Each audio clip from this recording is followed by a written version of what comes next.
Up in northern Minnesota, there's a saying, the mines took as much as they gave. They gave paychecks, roofs over heads, food on the table, but they also took fathers, sons, and brothers, swallowing them into the earth, sometimes never to be seen again.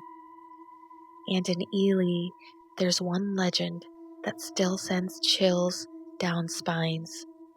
A story about a miner who never made it back to the surface, but whose presence, frozen and unyielding, might still linger in the dark. They call him the Frozen Miner. To understand this legend, you have to understand Eerie itself. Nestled against the boundary waters, Eerie was carved out of wilderness and built on iron. In the late 1800s, word spread that the Mesabi and Vermilion ranges held some of the richest iron ore in the world, and men came flooding in from across the ocean. Finland, Slovenia, Italy, Croatia, they arrived with little more than their tools, their traditions, and the hope that the mines would give them a better life. The work was punishing. The winters were long, and Eerie sat in one of the coldest corners of Minnesota. But inside the mines, the cold felt alive, an enemy that never let up. One Finnish miner's journal described descending into the shaft as walking into the throat of winter. Water dripped constantly from the rock, running down the walls and freezing into jagged curtains of ice. The air was damp and bitter, heavy with dust that clawed at its lungs. By midday, boots were stiff as boards, caked in frozen mud. Explosives cracked through the tunnels so often that the men stopped flinching, though each blast rattled their bones and shook loose more shards of ice from the ceiling. And the darkness, miners would later say, it was the worst part. Lantern light stretched maybe 10 feet before dissolving into pitch black. You could be standing shoulder to shoulder with another man, and beyond that, it felt like the earth itself was swallowing you whole. Claustrophobic, silent, endless. This was Eerie's foundation, a town built not on comfort, but on endurance. And when stories began to circulate about men who went down into those shafts and never came back, men whose bodies froze deep in the rock, it wasn't hard to believe. In a place like this, the line between survival and legend was paper thin. The story goes that sometime in the early 1900s, deep in the Pioneer Mine, the shift began like any other. Men worked shoulder to shoulder, swinging picks, setting charges, coughing through the dust. It was the kind of day where you could feel the rock pressing in from every side, a living weight overhead. Then the ground shuddered. A low groan rippled through the shaft, a sound every miner dreaded. Timber supports snapped like gunshots, and before anyone could react, the ceiling gave way. His name depends on who tells the story. Some say he was a Finn named Giuseppe. Others swear he was an Italian named Marco. Whoever he was, when the rock came down, he had no chance.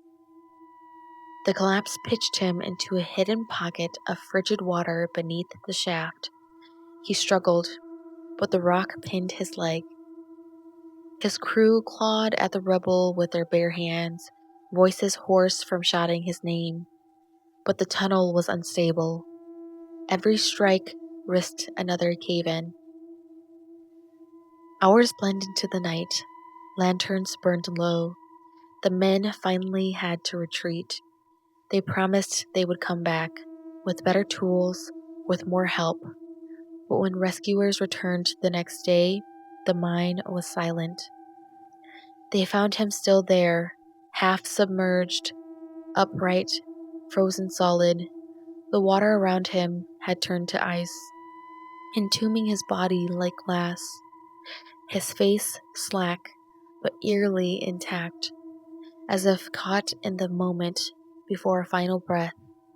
Some swore his eyelids were half open, pupils clouded, yet staring, watching them. The men recoiled. Superstition ran deep underground, and this was an omen. To touch him was to invite the same fate. None would bring him up. Instead, they sealed the tunnel with timber, hammering boards across the passage, the sound echoing the black shaft like a funeral drum. And there he remained, encased in ice, entombed in the rock, waiting. Not long after the collapse, strange stories began to spread through Ely's mining camps. At first, they were told in whispers, after a shift in the dim light of a tavern or a boarding house bunk room. But soon, every crew had heard them. One miner claimed he'd been working alone when his lantern flickered, and there, at the far end of the tunnel, stood a man. His skin was pale as frost, his clothes dripping as though he'd just crawled up out of the water. The lantern light reflected off him strangely, as if it were shining on glass. But when the miner called out, the figure didn't answer. He simply turned and melted into the shadows. Another swore he heard knocking, 3 sharp taps echoing through the rock. He thought it was a coworker, signaling him from another shaft. But when he followed the sound, his stomach dropped. It was coming from the sealed passage, the one where the frozen miner lay. In 1912, a Slovenian miner named Anton staggered into a tavern after his shift, pale and shaking. He told anyone who would listen that while swinging his pick, he felt hands clamp down on his shoulders, not warm and sweaty like a living man's, but icy, heavy. He dropped his pick where he stood and never went back down. It was like the dead had come to claim me, he told the tavern keeper, and he meant it. He left Ely for good. Over time, stories multiplied, tools going missing, only to reappear near the sealed shaft, lantern flames guttering out whenever men worked too close to it. Some claimed they could hear faint splashes, like footsteps moving in water, long after the tunnels had dried. The story might have stayed just that, a ghost tale passed around after a few too many drinks, if not for what happened after. Every time there was a serious accident in Ely's mines, someone swore they had seen the frozen miner beforehand. The sightings came like warnings, whispered only after it was too late.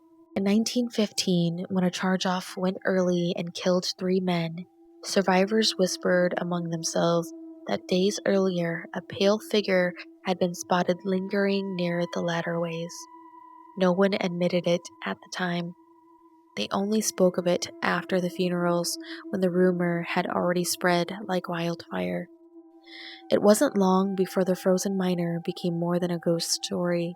Old-timers warned the greenhorns straight to their faces, if you see him, get out. Someone's going to die. And the young miners listened, because by then, the frozen miner wasn't just haunting Ely's tunnels. He was shaping the way men worked underground and the way they feared the dark. Above the ground, families lived close enough to hear the blasts of dynamite every day. The sound rolled through the streets like thunder. Wives would pause mid-chore. Kids in the schoolyard would stop playing, waiting to see if the noise was routine or if something had gone wrong. Everyone knew the signs. If the church bells rang at the wrong hour or the mine whistle wailed long and low, it meant only one thing: men weren't coming home. Mothers would clutch their children and rush into the streets, scanning the faces of miners stumbling out of the shaft, covered in dust, limping, shaken, but alive, and behind them, the gap left by those who wouldn't return.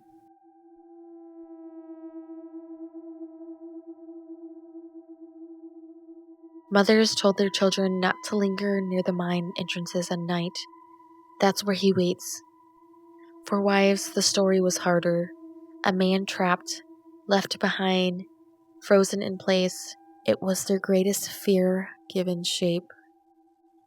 And when real accidents struck, when a blast went wrong or a tunnel gave way, the legend always resurfaced. Widows muttered that the frozen miner had warned them. Survivors swore they had seen him. To Ely's families, he became more than a ghost. He was a reminder that in this town, the mines never gave back everything they took. When Ely's mines finally closed, the shafts didn't stop whispering. The tunnels, once alive with the clang of picks and the crack of dynamite, grew silent. But silence only made the stories louder.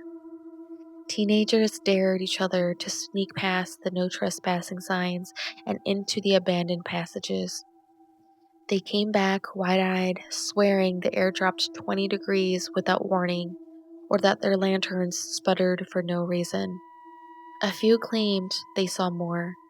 The shape of a man standing perfectly in the dark, his skin pale as ice, his eyes cloudy, half open, just as the old stories described. Hunters, too, told their own tales. Out on the edge of town in the dead of winter, some said they spotted a lone figure moving stiffly along the tree line.